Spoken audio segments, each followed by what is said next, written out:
Hello, Miss Sadler. This is Blaine Robson, and today I'm talking about should college athlete students be paid?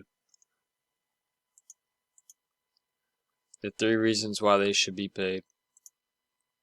The first reason is because sports take as much time as a full-time job. Various statistics suggest that college athletes spend at least 40 hours per week dedicated to their sport, including games and training sessions. This is like working a full-time job on top of demanding courses, school assignments, and other responsibilities.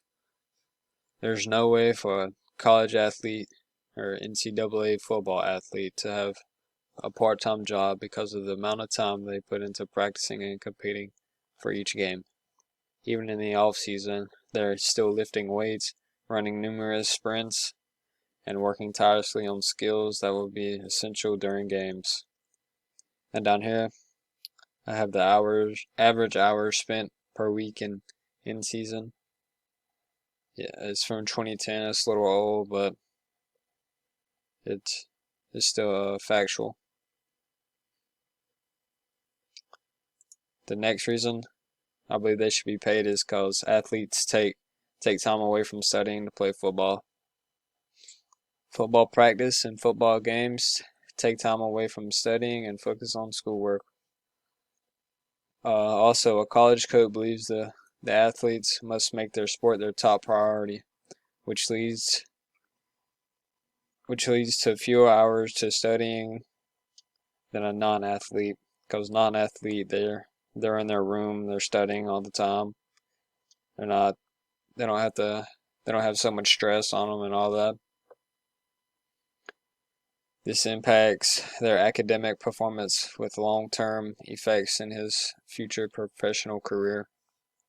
Over here I have a chart for Division I football.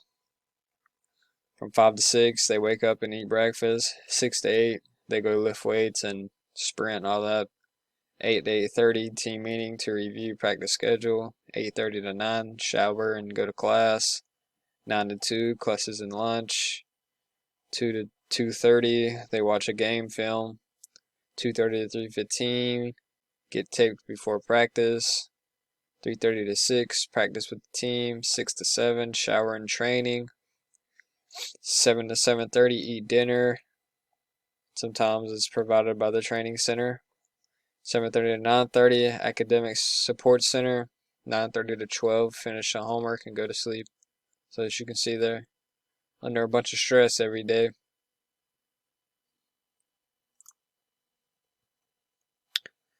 My third reason is college football brings in tons of revenue for the college.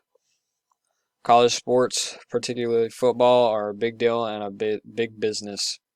The Department of Education reported that college athletic programs collected $14 billion in total revenue in 2019. In 2020, that's when the coronavirus hit, they still made about $519 million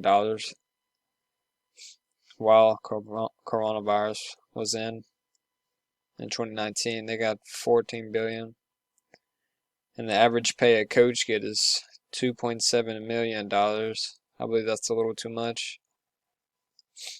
College is a high profitable industry. Some of the money should be going towards the players and the professors and new things in college, like upgrading the college and stuff. I have a chart right here. It is average university level net revenue in the Power 5 conferences. As you can see, for football, it's the highest revenue that gets generated. Right there, about 28 million. You have men's basketball around 5 million.